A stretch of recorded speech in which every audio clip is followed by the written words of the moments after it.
to join us this evening. As I said, I'm Noreen Ambrose with Cows and Fish, and I'm acting as the MC this evening.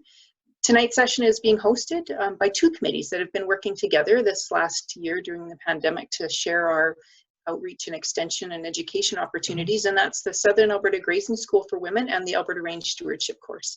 And tonight, as you know, hopefully you're in the right place, that you're here to hear the 7 essential strategies for building resiliency. The Alberta Range Stewardship course is a course that's in its 3rd year and built on what was previously called the Stockman's Range Management courses, with the goal to provide livestock producers and professionals an opportunity to share information and expertise, because both of those participants have a lot of knowledge and skills, and we can learn from one another. And the course goal is to share experiences and information and keep ranches sustainable, both economically, socially, as well as environmentally. So due to COVID, of course, like many organizations and groups, we've been putting on things online instead of in person. And that led us to work together with the Southern Alberta Grazing School for Women, which this year is its 18th year. And that group has a very similar mandate to the Alberta Range Stewardship course, is a real partnership to bring rural women together to network, share experiences, and learn skills to enhance their farm and ranch management. So working together, we're hosting this session. And I just want to give you a little bit of an overview of the plan for the evening. It will last approximately an hour and a half. The first hour, bad luck. You are.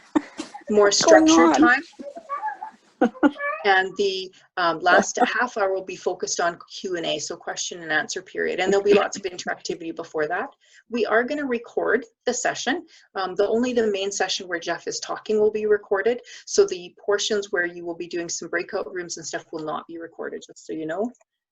If you're not really familiar with Zoom already, you've made it this far, so that's great. You already know how to get onto Zoom, but just a few things. You were muted when you arrived. You can unmute yourself using a little button in the bottom there. That looks like a little microphone. When you click on that, it'll take the cross out mark through it. You can also start your video, and we do encourage you to feel free to keep your video on. This is an interactive session. We want to engage with you. You can also keep them off. We would ask you to keep the audio or the sound muted during Jeff's presentation, just so there's not lots of background noise. And then if you have a question when Jeff's presenting, you definitely should feel free to raise your hand using this function that looks like a little hand. You can click on that and we'll be watching, and Jeff will respond to those. Use the chat function to respond. Some of the work or some of the discussion that Jeff's going to lead will be sort of asking for feedback. So use that chat function to type your responses. If you have actual questions, please save them to the end, and we'll address them at the end through those same functions. Noreen, your slides aren't moving forward. We're still only on the first slide. They really are in mine. I'm not sure if that's everybody, but I just have the first slide. Okay, thank you for interrupting me. Let me go and unshare for a second and try again. I don't know why that's not. But you are seeing the first one. We are, yeah. Is that correct? I don't even know how that's actually possible. Let me see what I can do here.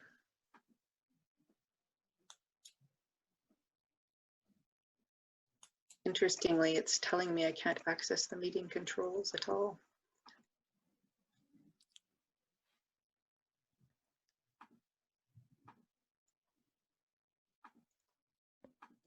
Do you want I'm rather hesitant to X out my meeting controls because I can't maximize them.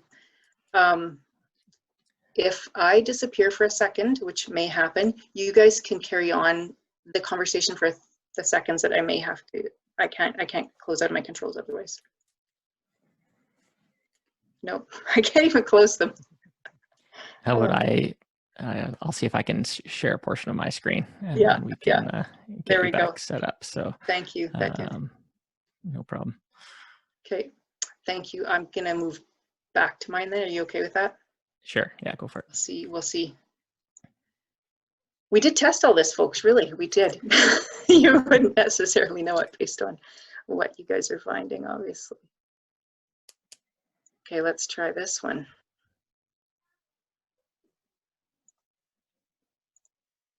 Okay, are you guys seeing a slide that looks like an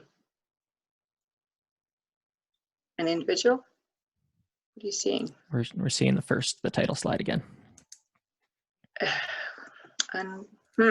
Well, trust me when I say it's very helpful if you can see it.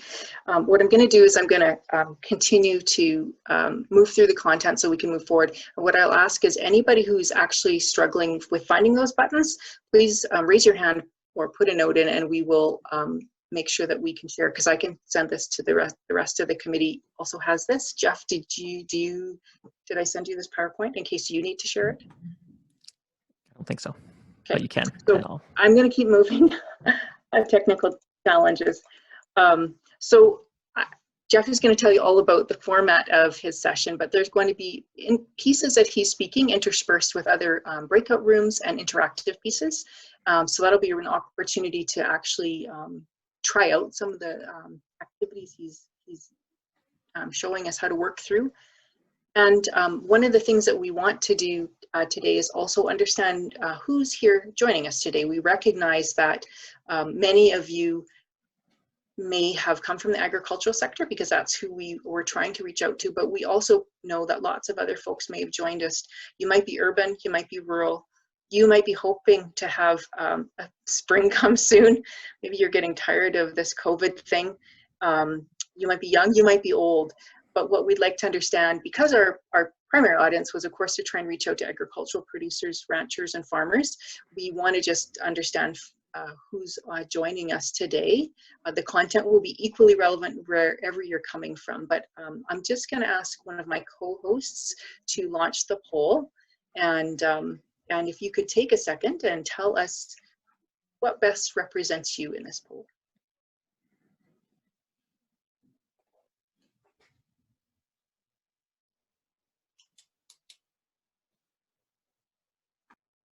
Are people able to see the poll? Give us a thumbs up. Great.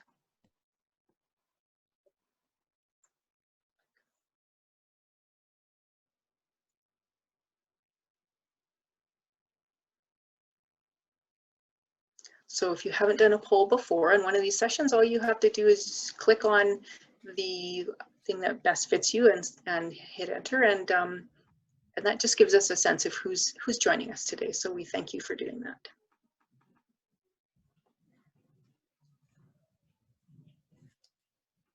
And Jeff, once it looks like the majority of folks have filled it in, if you can just show everybody the results, that'd be great.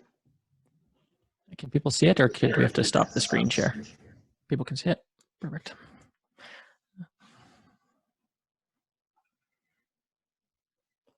Do you want to take it down? Is it closed? Sure. Okay, Yeah. I cannot you can't see it. anything. I literally can't see anything. It's very inconvenient as the MC, so my apologies, folks. So we're about 70% primary producer, agricultural great. producer, and then we've got about 15% government, and then some NGO conservation groups as well. Great, thank you. Well, it's good to have a diversity of folks joining us, and I think you'll get a lot from Jeff's session today. So again, thank you for attending. And what I'd like to do, and we'll resolve this later, is I'll thank all of our committee members who make up the two committees that have helped put the session on. I'll tell you their names and show you their logos after, but I'll turn it over to Jeff in a second here now. I just want to welcome you all to the 7 essential strategies for building resiliency. Jeff has very graciously agreed to help lead us and through this session to help improve resiliency, and we know that's something we can all use whether we're in agriculture or not. Jeff is the co-CEO of the Ally company, Ally Co, and he has a long history. He's worked over a dozen years in youth and families facing addictions. He's worked in another dozen years helping leaders and teams connect with one another more meaningfully. So I think you'll find the work that he shares with us tonight really helpful for you. So over to you, Jeff. Excellent. Thank you, Noreen. And thank you, everybody, for coming out tonight. It's where else would you want to be, right? Tucked away, looking at your computer screen. We don't get nearly enough of that these days. So I know that you've probably Zoomed a lot, and you've probably spent a lot of time looking at screens. And so I thank you for carving out some time to hang out with me tonight. And thank you to the organizing committee for sure for putting this together. This is a topic that's pretty near and dear to my heart for lots of reasons. Noreen mentioned a few of them, history of working in addiction and mental health, but also just the work that I want to be doing in the world is helping people build their wellness and build their resiliency. And so this particular session or workshop is one that I really enjoy doing, because a lot of times I'm not great at self-care. I'll just be totally honest with you. I struggle as much as anybody to really meaningfully look after myself. And when a pandemic hits, and when I've got 3 small kids, which you'll meet a little later, it gets hard. Self-care gets hard.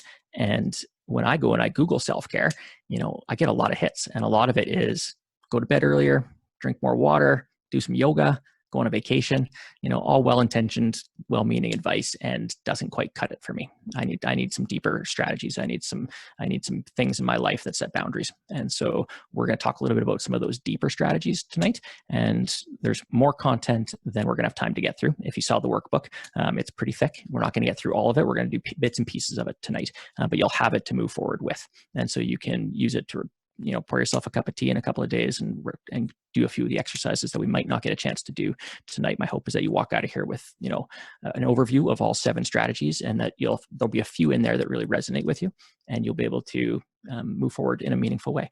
And so that's what's most important to me, is that tonight is meaningful for you. And so again, if you have any questions, hold the real burning questions, put them in the chat or raise your hand, or actually just raise your hand if you have a question, because we're going to be using the chat to actually chat and engage with each other. So put your hand up if you do have a question, or just write it down, and we'll save some time at the end of the night to do a bit of a Q&A. Okay, so let's get going. I've got a few slides, and we're going to bounce back and forth between slides and being in some small breakout rooms. Did everyone get a chance to download the workbook? So there's a PDF workbook that I think went out in the registration email. If you have a copy of that and you can pull it up in a separate tab, that would be wonderful, because I do want it to be useful and for us to fill it out as we go. And so if you have a copy handy, that's great. If you don't, put your hand up and somebody can send the link out. I'm Jeff. I'm a partner at the Ally Co., which is a joint venture, myself and a couple of practitioners around really focused on human-centered design and working with people to increase their well-being and their wellness. Typically, we work with organizations, but we love doing these types of workshops as well. Cassie, I see your hand is up, or it was. Let's just see what's happening in the chat here. Oh, there we go. Noreen's got the workbook. So if anybody needs a copy of the workbook, it is in the chat. You can check that out. So a little bit about me, just the high level, the must know is that I've got 3 small kids. So if you hear a bunch of banging upstairs above my head, that's them not getting ready for bed, probably. There's Felix, Susie, and Hudson. They're 9, 6, and 4, and so busy, pretty full. 2 dogs, Ruby and Rundle. They're a handful. And then my beautiful wife, Nicole. She's an elementary school teacher here in Cochrane. We live in Cochrane. And she's been teaching grade 2 in the French immersion program for lots of years now. So that's us in a nutshell. I've got this driving force, I call it. And I sometimes refer to it as pathological, or not that helpful, because it's taken me to the edge of burnout more often than I can probably count. This real drive to help people make changes in their lives started in addictions treatment. So I spent about a dozen years working first as a youth worker and then in more supervisor roles. And really that's what gets me up in the morning and gets me going all day and has me probably working a little bit too hard. And like I said, edge of burnout. But that's what gets me up, is this real strong purpose driver to help people make meaningful change in their life. And I believe life is way too short to be stuck in unhealthy or unhelpful situations or contexts. And so I'm often trying to help people just get moving, right? And that's often the hope of this workshop, is to help you get moving if you are feeling a little stuck, and to give you some of those strategies and tools to make that movement stick, right? Because if you're like me, you've probably started and stopped lots of different healthy habits and setting boundaries, and then you find yourself back to doing the same thing. We're going to try and break through some of that tonight as well. So very quickly, I'll introduce the other 2 people of the Ally Co. Kimberly McAdams, she's an executive coach. coach and wonderful person, and Pablo Romero. He's does a lot of work with human resources, and so employee experience and all of that. And we're actually all in the Calgary area, and you might meet them at some point. And like I said, we exist to help teams and individuals thrive and to make meaningful change happen in their lives. And really focused on this, like a world that's a bit different maybe than the world that we often find ourselves in, but a world that's connected by equality, compassion, and love. Right at the end of the day, we thought, what are we here to do? And this is what brings us together. This is the work that we want to do in the world. And so that's more than enough about me. Let's hear a little bit about what you're here for. And so on page 4 of the workbook, maybe take a minute and just write in or type in, what are you hoping for out of today's session? Be as concrete as possible. And then I'd love for you to put it into the chat. And so we can see if there's some themes, if there's, some common themes that people are here for certain things. But what would make tonight really meaningful for you? Knowing we've got about an hour and 15 minutes together, what are you hoping to get out of this? And let's put it in the chat and see what we see. But take a minute and reflect on it. And then if I know what it is, we're more likely to hit it.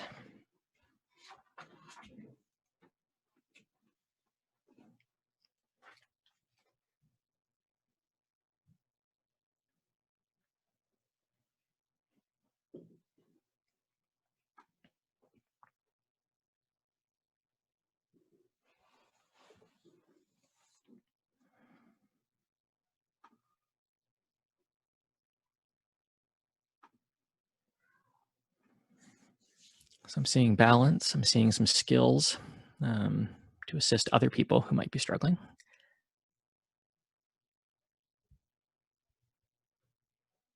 Some confidence. Strategies to help you keep going through to the end of the pandemic. Yeah. How to be an ally.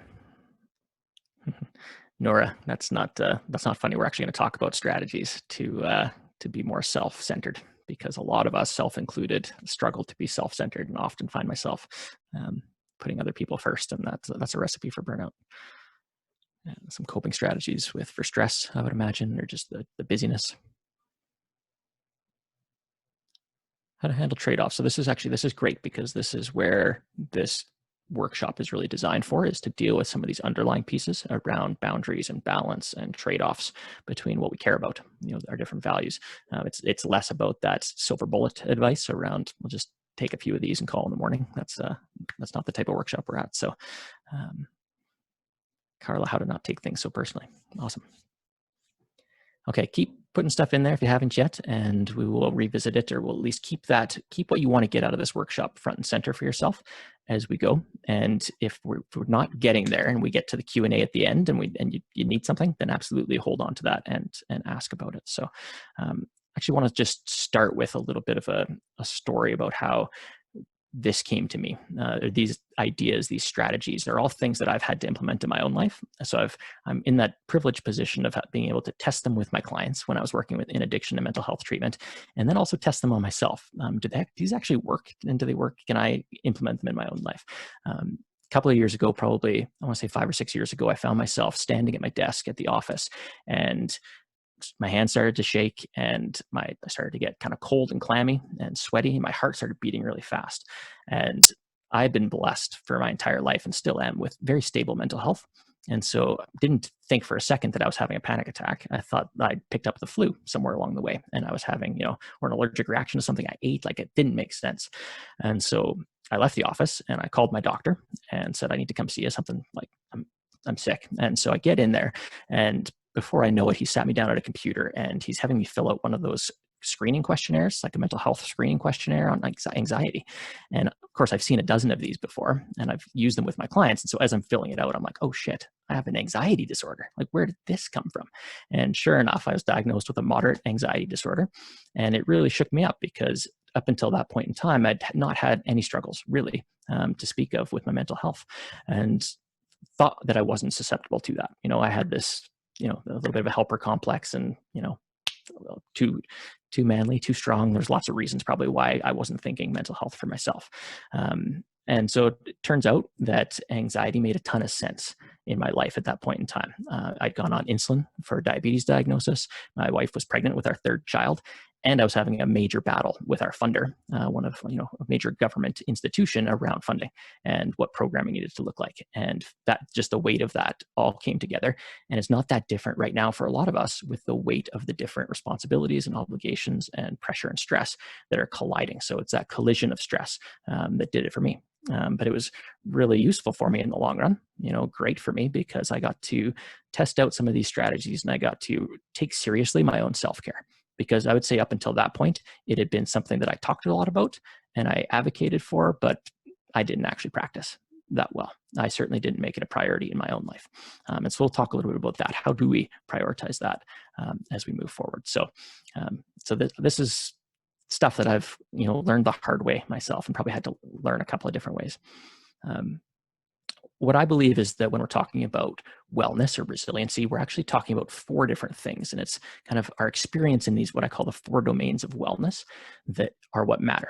And I don't think that perfection is the goal. I don't think we're ever going to be 100% satisfied in all of these different domains, but seeing where we might be out of balance, seeing where we might be needing to put some of our self-care attention into is really helpful, right? And so these 4 domains, we're going to talk a bit more about them, and they were the underpinnings of the self-assessment that you did. So hopefully you got a chance to do that self-assessment. If not, we'll make sure the link goes back into the chat as well, and you can go and do that at some point tonight. But balance, rest, satisfaction, and support, these kind of 4 different domains that work together. And we'll talk a bit more about those. There's a few questions on page 4 underneath the what do you want to get out of this workshop? And so if you can remember your results, or you wrote them down somewhere, you might have already done this piece, but is there a domain that you're doing really well in, and a domain that maybe you're doing less well in? So these are actually my results here on the screen. So I'm doing pretty well overall with satisfaction, not so great with rest, right? And so my self-care energy these days is directed mostly towards rest, right? How do I care for myself? What kind of rest? What does that look like for me? Okay, so usually as a bit of a roadmap. Okay. So you can fill out a couple of the questions in page 4 there. And let me just see. All right, Noreen, I see, has the self-assessment in there as well. So if you didn't get a chance to do it, you can go and do it. It takes a minute or 2, and you'll get your results right away. Okay. If it feels like there's a lot of information coming at you, you can tell me to slow down, so you can pump the brakes a little bit. But we're going to move into the first of the 7 strategies. We're going to spend a bit more time on some than others. And then we're going to break out into some breakout rooms, into pairs, and actually talk through some of the reflection thus far, and some of the things that we're talking about here. So let's talk about principle number 1. Sorry, Jeff, real quick, we're having a hard time hearing you. Can you try turning up your mic a little bit again? I can, yeah. Is that okay? I got the thumbs up. Okay. I don't want to blow anybody's eardrums out, so if you need to, you can turn your volume down, but I'll keep my mic cranked right up.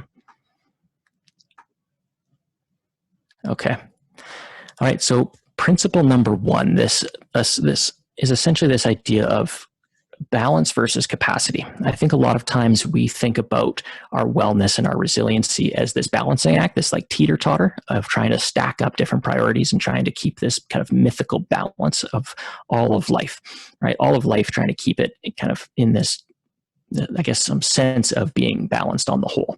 And I've never been able to achieve that mythical place where everything feels like my energy is perfectly distributed where it needs to be distributed and everybody else is happy. The different relationships that I've got are all in kind of equilibrium. I've never been able to achieve this. And so I've actually shifted how I think about it. And I think about it more along the lines of, I have so much capacity. I have a jar and I can choose how much goes into that jar. And that jar is going to change shape and it's going to change size over time. And I actually happen to keep one on my desk. So it sits on my desk with a bunch of golf balls in it because it reminds me that in order to put something else in, I might have to take something out, right? And that when we talk about trade-offs and we talk about what we care about, right? I want to make sure that what goes into this jar is actually really important to me, right? Is actually something that I want to have filling up my time and my energy, right? So if we think of a jar, or you think of capacity as both time and energy, right? then we get to start spending it, just like we might spend money, right? If you know what your bank account is, if we know how full our cup is, right, of things that we've already committed to, we're already spending time and energy on, then when something else comes along, we can ask ourselves, do I have the actual time and space for this? And the thing that's been trickiest for me is to figure out how big my jar actually is, because I am very notorious for overestimating how big my jar is and saying yes to things that I should say no to. Like they're not going to fit.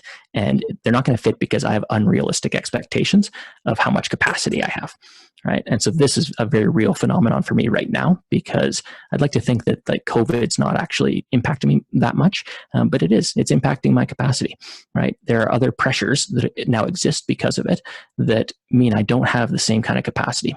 And my jar will change size and shape, sometimes daily, right? Sometimes I'll wake up and I'll have like a free calendar and tons of space. And then I'll get a phone call from the school that, a kid is sick and I got to go pick them up. And then suddenly my jar shrinks, right? And so having an accurate idea of how big your jar is actually pretty essential before we can start saying yes and no to things, before we can make good decisions about what we're going to prioritize, right? So what I'd love you to do is to go to page 5, and there's actually a picture of a jar, and there's some blank space, and for you to just type in there or write in there what's in your jar right now. What are all the things that are occupying your jar? They might be people, they might be work, might be volunteering, might be schooling, might be parenting, might be grandparenting, who knows? But what is it that's in the jar? Because we need to capture what's in it first before we can start deciding, should this be in the jar or should I take it out? So I'll give you a couple of minutes to do that. And then I'm actually going to principle number 2, which builds off of principle number 1. I call it the heck yes principle, the heck yeah principle. But essentially it's the idea that if I'm going to put something into my jar, right? If I do have a certain amount of capacity, right? And if I'm just going to use the jar and the golf ball metaphor, right? The question is like, what are my golf balls? And what goes inside of this jar better be a heck yes. Right? It better be the most important thing, the most meaningful thing that I could spend my time and energy on. Because if it isn't, right, if it's a bunch of half-hearted commitments, or if it's a bunch of things that I think I should do, or I kind of feel this obligation towards, or I have to do, right, comes with that, or what comes with that naturally is a sense of resentment sometimes about those activities, about the things we find ourselves doing, right? And that negatively contributes to our wellness in pretty impactful ways, right? If our jar is full of things that we didn't really want to commit to, we don't really want to be spending our time and energy on, right? It can feel suddenly like we're out of balance, like we're not getting enough rest to balance this energy expenditure, right? I've gone through spurts, and I'd say one of those times right now is like, I'm actually really busy. I'm doing a lot of work, but it's very meaningful work. It's some of the most important work that I can imagine myself doing. And so staying up till 10 or 11 o'clock at night doing that work that contributes to my wellness. There's a huge sense of satisfaction in that for me, right? There's also been lots of times in my career where staying up till 11 o'clock at night to write that report for that funder who's kind of being a bit of a jerk about the whole funding arrangement, right? That same amount of work had a very different feel to it, right? Not nearly as meaningful, right? So what goes into the jar needs to be meaningful. And another way of saying that is like, what's your priority, right? If you had to pick and choose and you only had room for a certain amount of things to go in your jar, what are you going to prioritize?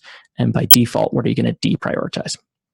All right, because my rule around this is if it's not a heck yeah, then it should be a heck no, right? If it's not something that really lights us up, if it's a half-hearted thing, right, a thing we feel an obligation towards, I'm trying to get better at saying no. And I actually did that earlier this week when I got a request in for something that I would normally absolutely say yes to. And I just about did. And then I hit the pause button. I'm like, is this really something that I should be doing? Right? Is this the thing that I should be spending that evening time on? And it wasn't. Right. And so I said, sorry. All right. That had to be a heck no. So quickly, reflection question, page 6. Do you have anything that's in your jar currently that really pops out at you as this is absolutely a heck yeah? Right. And so maybe just circle or highlight, or, if you're on the computer, just write it in on page 6 around what is 1 or 2 or 3 things that are heck yeah for you in your life. So we're going to start to filter out the things that make their way into the jar and things that we're going to keep out.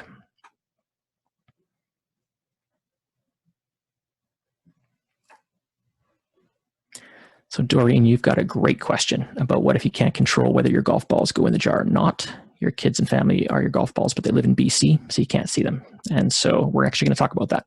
We're going to talk about control of the golf balls and how we can, what control we do have, what control we don't have, and all of that. And so let's hold that question for now, because it's an important one for sure.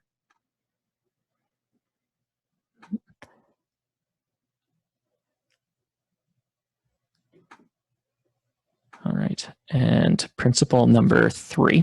Like I said, we're going to spend some more time on some principles and less time on others. And so this is one that just should really get us started down that track of what is most important to me. Can I name the things that I actually want to spend my time and energy on, right? Because we're going to find a way to prioritize those. Principle number 3 is this ability to say no thank you, right? This ability to say, to set boundaries, really, at the end of the day. Because to not set boundaries is to believe that we have a limitless capacity, that there's no edges to this jar and there's no like finite capacity to our time and energy. If that was true, then we wouldn't need boundaries. We wouldn't need to have a way to say no thank you to all the great opportunities and requests and demands and things that are coming our way, right? But that's unfortunately not the world we live in. That's not the world I live in. The world that I live in is Jeff only has so much time and energy. And so I need to be able to get better at saying no thank you to the things that aren't those heck yes, right? So the hope here is that these principles and strategies build off of each other. Principle number 3 is really rooted in this idea that setting boundaries is an act of self-care, and probably a pretty radical act of self-care in a society that doesn't always encourage us to set boundaries, right? To always be on, to always be saying yes to things, to not like that fear of missing out. There's an opportunity here. So it can feel a little bit radical to say no to things. But it is fundamentally probably the most important act of self-care that we can imagine, right? Because it protects the container, right? Protects us, right? And so the shift for me, and we'll talk about it in a little bit around self-care, is to not view it as optional, but to view it as part of my ethical practice. As a parent, as a leader, as someone who's responsible for the well-being of others, right? If I don't look after myself, if this container starts to deteriorate and can't manage, then I'm not actually any help to anybody. And going back to my anxiety moment a few years ago, that became really loud and clear for me, was that I was not actually the leader that I wanted to be when I was in that state. And if you're a parent, you know the fluctuations of parenting energy, and you've probably experienced times when you're like, oh, shoot, that wasn't the parent I wanted to be in that moment, right? And sometimes that moment lasts a week, sometimes a month, hopefully shorter than longer, but it actually stems often from us not having good boundaries and looking after ourselves. So we'll talk more about that. But what are some of the reasons why we don't say no? And so thinking about yourself, thinking about something that you've maybe said yes to recently, that in hindsight, you're like, oh, that should have been a no. Right? What was the driver? What caused us to say yes to that thing? And maybe put it into the chat, and we'll see if there's some common themes here around what are the barriers to saying no in an effective way.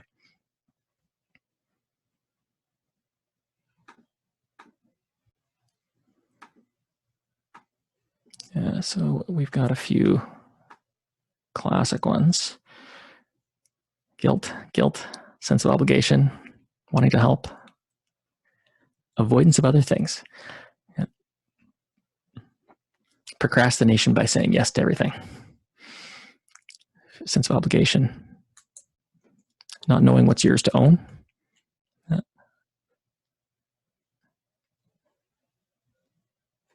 not wanting to give up control.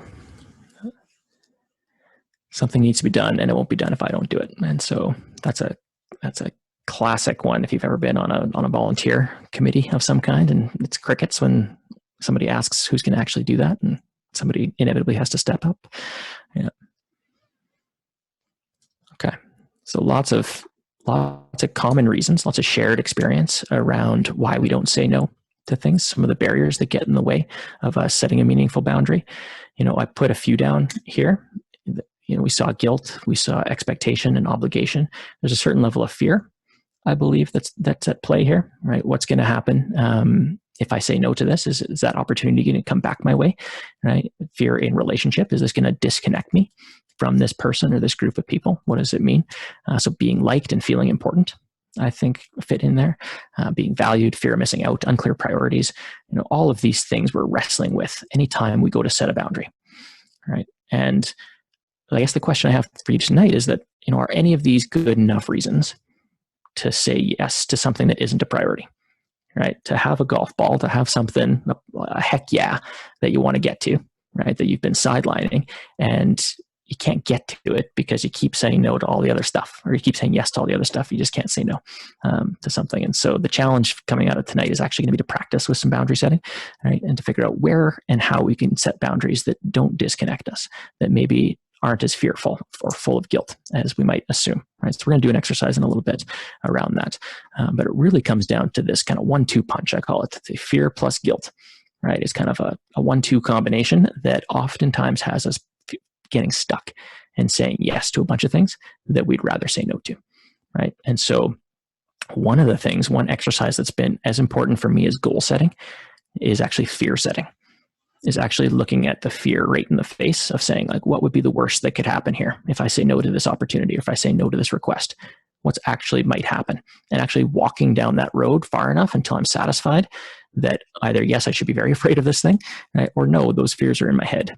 Those fears are way overblown compared to what the scenario actually indicates. And even if I am, there are a bunch of mitigating things that I can do, right, to alleviate the potential for this to go down that worst case scenario. So there's lots of ways we can deal with fear and guilt, because ultimately I see them keeping us pretty stuck in a lot of ways in life. So we're going to work on that a little bit. And one thing that will often come up in this conversation are those things that, you know, we feel like we should do, or we have to do, or we must do, right? What about the laundry, Jeff? This is all great, but my couch is full of laundry right now and it hasn't been folded. And so what about that, right? That's not really a golf ball. It's not a priority, right? And it's this kind of low-level suffering thing that I feel like I have to do, or there's a sense of obligation around it. And if I don't do it, if it sits there too long, I start to feel guilty about it, right? Does anybody else have that experience? Yeah, this isn't just me. Okay, I see a few nodding heads. Right. And so let's work through it a little bit. Actually, the exercise is on page 9, and the challenge here, and we'll walk through some examples as well. But it's on page 9. This have to versus choose to, and so there's 2 columns. One is the have to side, and the other is the choose to side. Let's spend a couple of minutes and fill in all the things that feel like an obligation. All right, all of those things that feel like you have to do them, right? You should do them or you must do them, but they kind of feel like a demand on your time and energy, not something that you would pick for yourself, right? You wouldn't sit down and write it down as the most important thing to do today, but you find yourself drawn into doing it anyway out of some reason or another that we already covered, okay? And if you want to put it into the chat, that's great too. It might inspire somebody else to be like, oh yeah, that thing for me. And so for me, like dishes, doing the dishes at the end of the night, that feels often like an obligation thing that it's not actually that rewarding. You know, I mentioned laundry already to embrace it. We can talk a bit more at the end of the workshop as well.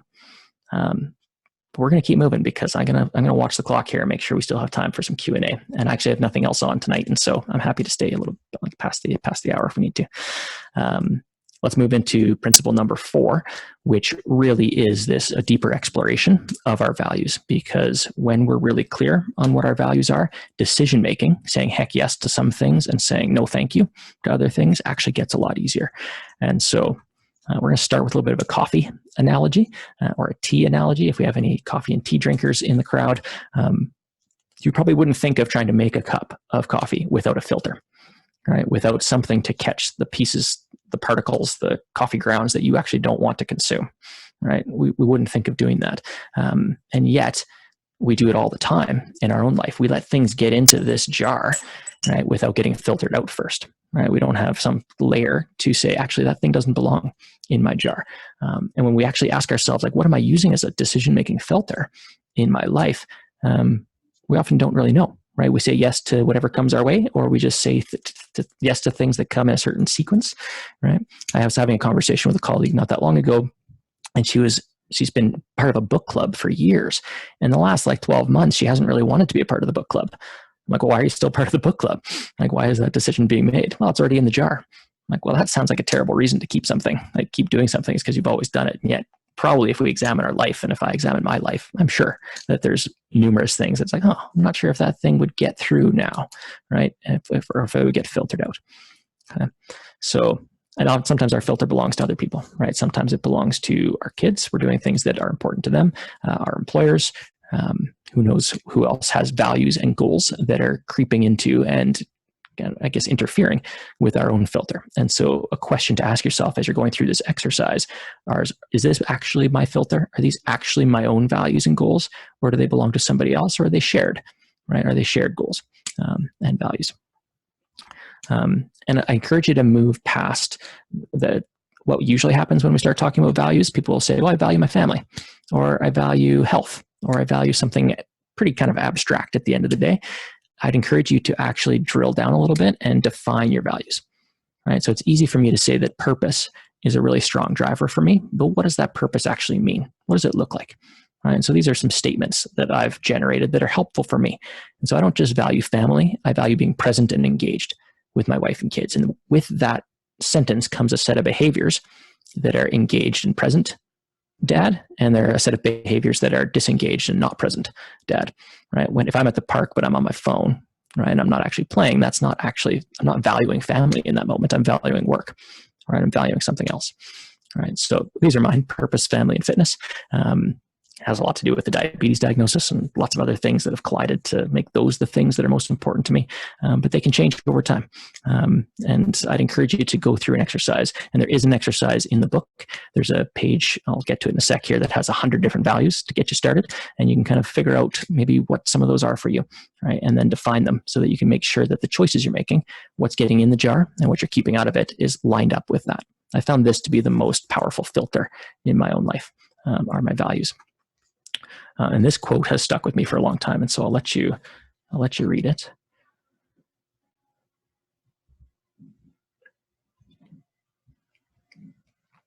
And then read it again.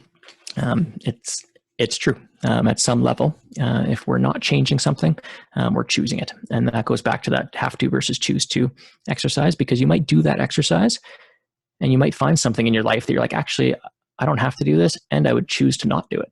And so I'm going to stop doing it. Right? I am going to say no to that thing, right? Or I am going to hire a housekeeper to come in every other week to clean the house because I don't want the obligation to clean it, and I can't make that choice right now, right? And that's totally reasonable. And so your challenge is to start building a filter. And we won't have time to dig into this tonight, and it's best done with a cup of coffee or tea or something a little stronger, and maybe 20 or 30 minutes to actually walk through on page 10 and page 11. So page 10 is a list of 100 different values. And so you can kind of figure out what are your top 5 to 7. And then on page 11 to rank them and prioritize them. Because sometimes what we'll do is we'll name 7 or 10 values, and then they'll start to compete with each other, and we'll still be stuck, right? And so we really do need to prioritize them and say this first and then that. That's really helpful. Okay.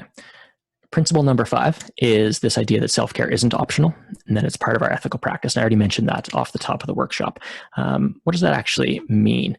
Well, it means that as part of our ethical practice, it means that if we're responsible for other people, right? If we're in relationship with people where there's a bit of any kind of responsibility for their wellness, right, we have to also be able to prioritize our own wellness, because when you're in relationship with somebody, and you know this, when somebody else that you're in a relationship with isn't doing well, what impact does it have on you? Right? When my kids are not doing well, or my wife is not doing well, or my business partners are not doing well, it has a negative impact on me. And when we're in positions of leadership or power, like as we are as parents or grandparents or employers, right? That big piece of our practice is relational. Like it's all about relationships, and we can't have a good relationship, a strong, healthy, supportive relationship with other people in a truly sustainable fashion if we don't have that same qualities of relationship with ourselves. And this I learned over and over again in addiction and mental health treatment, and finally learned it myself. I'd watch lots of colleagues burn out and suffer and realize that it's not optional. We treat it like it's optional. I often am guilty of treating it like it's a thing I can push off, but it'll catch up to us at some point down the road. And so this is a bit of a mindset shift sometimes for people as well. And so just to think about your own relationship with self-care, and off we go. And it's really, sometimes you might feel this. You might feel that it's selfish for me to take care of myself. I know my wife struggles with this a lot, right? As a teacher and a mother, that she just it's selfish of her to prioritize yoga at 7:30 at night or whatever, and not be home for bedtime and some of those other pieces. But it really is an essential ingredient to doing our best. And I've probably said this already, and this is just a way to reframe it and continue to point this. I'm going to spend another couple minutes on it to make sure we really get it through. But if we want to create these meaningful connections and positive relationships with people, and our relationship with ourselves is kind of strained, well, we know how that goes. And as much as I don't love yoga. I do love green tea. I'm not flexible enough to love yoga, but that's not what self-care is. It's a practice of self-care. It can be really powerful, and we should all have practices, right? But for me, it's, again, going back to those 4 domains and asking myself, am I getting the rest that I need in this moment? And am I planning for rest in the future? Right? How satisfied am I with the quality of my relationships or my work experience right now? And what can I do to shift that? Right? We get stuck often, I think, on the practices, and it's helpful to step back a little bit and say, how does this fit the bigger picture? And so I'd encourage you to do that as well. So there are some reflection questions on page 12 that are going to ask you about your relationship with self-care and shifting that mindset a little bit more towards it being part of, not optional, part of our ethical practice. And that's something that you can do after the workshop as well. All right, we're going to move on to principle number 6, which this one's actually pretty practical, pretty tangible. It's one I've been using for a couple of years now. It's called the Win Journal. Does anybody here have a gratitude practice? Or have read anything about gratitude or heard anything about the importance of gratitude? There's a lot of interesting research around how important gratitude is to our overall mental well-being and the quality of our relationships. And so, Tracy's got a gratitude journal. I've got there's a 5-minute journal out there that does it. It's really great for cultivating a sense of gratitude. And there's a lot of different gratitude practices around there, meditation and mindfulness. Trudy's got a neighbor that started a Facebook page on gratitude. Awesome. So there's lots of conversations happening around gratitude. I sometimes struggle with my gratitude practice because at the end, I find myself getting kind of repetitive with it.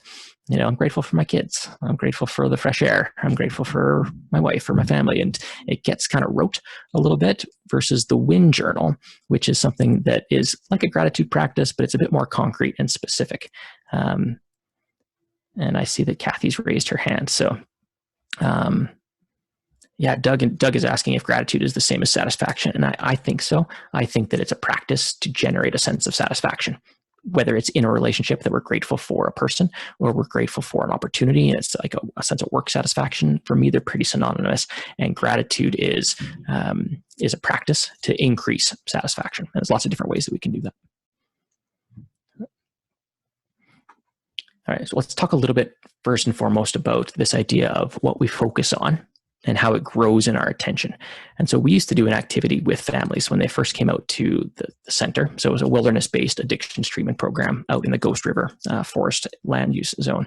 And they would come out to camp and we'd do this exercise called light things and dark things. And we'd give them digital cameras and we'd have them go out into the woods and take pictures of dark things. They had to collect 10 pictures of dark things in the forest.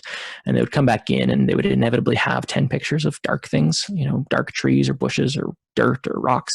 And we'd go through them and then we start to ask them questions about what else did you see? Right? Did you see any red things? Did you see any white things? Did you see any light colored things? And nobody was able to recount the thing that if you walked out and said, hey, look at light things, you would see them right in front of you because they were so focused on the dark things.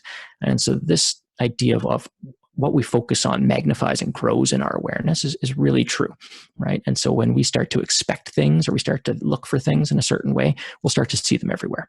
And so we can use that, we can harness that to increase a sense of gratitude and satisfaction in our life. And one of those practices is a win journal. And really concretely, a little win every day.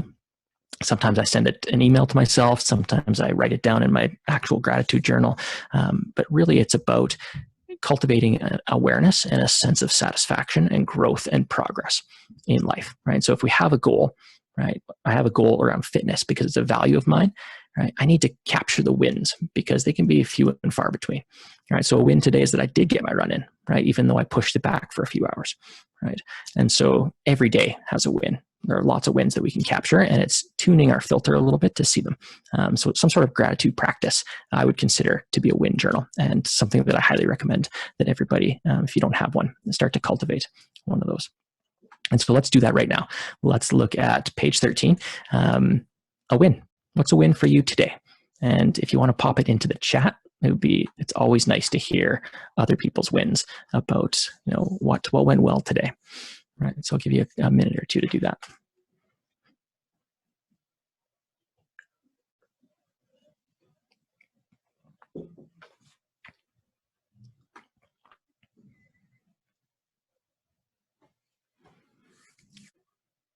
So we've got a giant thread starting to accumulate of wins from just today, right? And if we didn't call attention to them, if we didn't actually stop and reflect on them, if even briefly for 5 or 10 seconds to say like, what actually went well today, then those would have just gone into the water under the bridge. We wouldn't think about them.